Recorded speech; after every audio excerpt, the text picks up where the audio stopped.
Yeah. Thank you so much to Eoghan Gerathy from BAM Construction for joining the Tricks of the Trade career conversations in association with the Dublin South City Partnership and the Dublin South County Partnership. So what we're actually going to do is we're just going to ask Eoghan a few quick questions about his apprenticeship and how he got into his current line of work.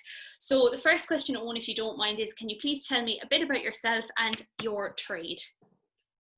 Yeah, so my name is Eoghan Gerathy, and I'm working on the new Children's Hospital project as an MEP coordinator, which I suppose that's not a trade because I've kind of progressed beyond the trade, but essentially I am coordinating electrical design and construction activities on the new hospital, and yeah, it's a wide range of activities. And my background is as an electrician before I went into this. But previous to that, I did various roles in labouring on building sites and roofing before I actually started my apprenticeship. Okay, great.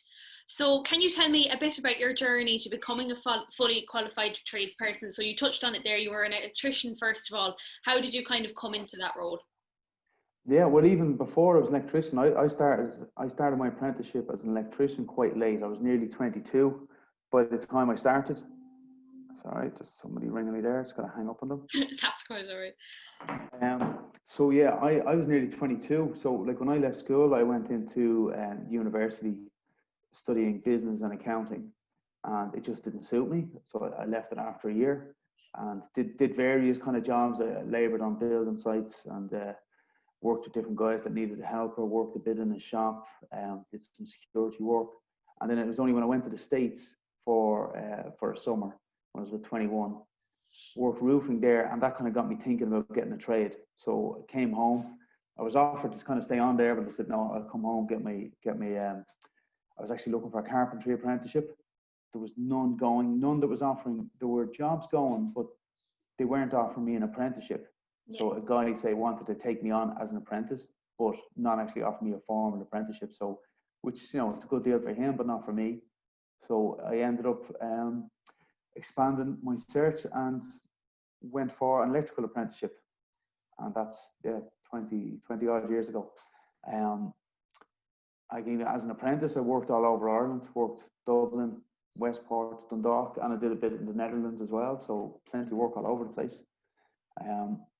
But yeah, that's how I fell into it a roundabout way. It wasn't the original plan. It definitely wasn't the plan when I was in school or just after it. Okay, that's perfect.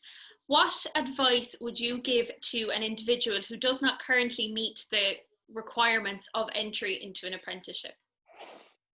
Yeah, so I think maths, as you were saying earlier, maths is one of the key ones, definitely for an electrical apprentice. And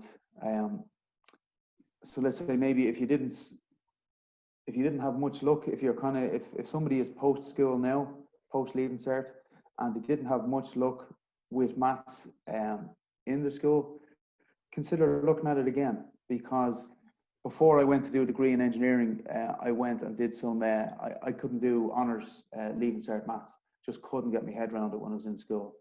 And I went back to a place that does grinds and specific courses in maths, and it just clicked with me straight away. I was a few years older, plus I was only focusing on one thing. Maybe the tuition was just a bit more focused to people like myself, but I found that it clicked with me a lot better. So just because something didn't click with you when you're in school doesn't mean it won't click with you now, a few years later, or if you're in a different environment. No, that makes perfect sense. So just on that note, do you think the current curriculum prepares apprentices for current work practices in your industry? So do you think that maths like that, for example, the current maths curriculum, do you think that it is relevant and prepares students for an apprenticeship and a trade? Like it's hard to see how it applies, like especially when you're doing it when you're in school. It doesn't bear any it's hard to see how this could possibly apply to you in the electrical world. And electrical, part of the electrical world is very heavy on the maths. So all that stuff you did in school with your cosine, your sine, and your tan, your trigonometry, when you're in school, it bears no reflection to the outside world. Mm. But when you actually delve into the electrical engineering principles, it's the backbone of so much of it. But having said that, the vast majority of electricians won't use that. They might have used that knowledge to get themselves through exams in their apprenticeship, but once they're actually out on site, 90% of them will never use this again. It's only the guys who will go on into the more technical ends of things and maybe go on to do degrees like myself, that it will really be a key part of it. If you can get a basic understanding of it, that'll get you through it. Yeah. You know, you don't need to know this stuff inside out, because it's not for everybody. You know, don't be scared away from it just because the sine and the cosine and the tan is just completely alien to you. Yeah. If you can just get enough an understanding of it, learn how to use it, 90% of electricians would not use it again. No, that makes perfect sense, and ties in really nicely to the next question. So in your opinion, do you think that a pre-course would be beneficial before committing to an apprenticeship specifically in that area? Yes, you know, for a couple of reasons. It will, especially if somebody hasn't been studying for a couple of years, it gets your mind back into that, zone of studying a topic. Plus the fact that you're looking at it on its own accord, and hopefully with kind of links as to how you'll need this in the electrical world. It'll make it more, I think people can understand it better when they can see the relevance of it. Absolutely. And they can see what it actually means. It's not just x squared plus y squared is equal to z squared. Mm-hmm. It's telling you the reason why you need to know this is because of the power factor of something and how much power a machine, a motor consumes, how much current it draws. So when people can see what the end result answer, what it actually means, I think it's easier for it to click for them. Absolutely. No, that makes perfect sense. What phase of your apprenticeship did you find the most beneficial to you? For me, it would have been the third and fourth years, because your first year, really, you're finding your way. And I wasn't too bad because I'd worked on building sites previously to starting an apprenticeship. But most people, it's their first experience of a building site. And so it takes a couple of years until you understand what's really expected of you. And then by third and fourth year, then your employer should be kind of giving you more and more responsibility. Yeah. So when you're first year and second year, you're basically doing what you're told, and you're kind of being fed piecemeal bits of information.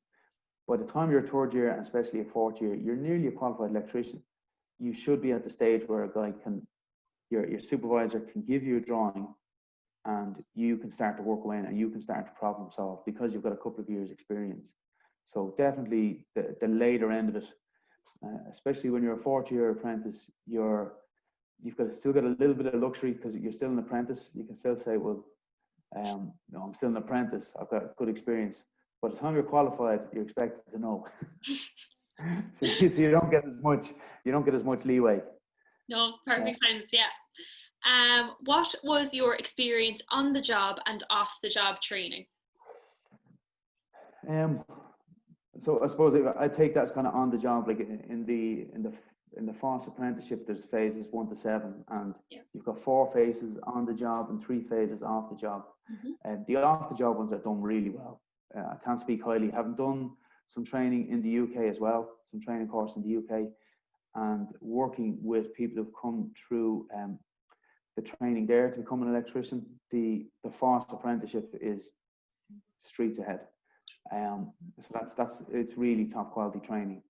On the job really depends on the company and the crew you're with, to be honest, because some electricians will give you plenty of time to kind of learn something, to really show something they like, to show you how to do it properly.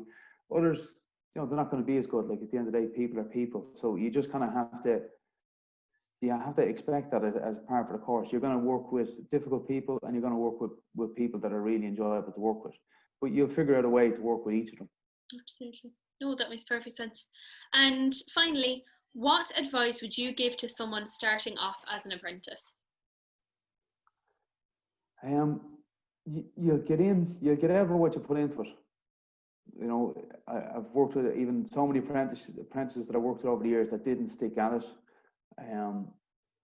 It was as much to do with their own outlook on it and what they were actually willing to put into it themselves. Because I could be working beside someone who thinks it's the worst job in the world and sees everything wrong with the job and seeing everything as difficult with the job, whereas like that mentality isn't gonna feed you well. You know, no matter what you go at, no matter whether it's as an apprentice electrician or if you want to go into law or accountancy or whatever you want to go into, you know. So you've really got to a lot of it is up to yourself and how you view it and how you work at it. No, that makes perfect and very relevant advice for kind of any field that anyone decides to go into.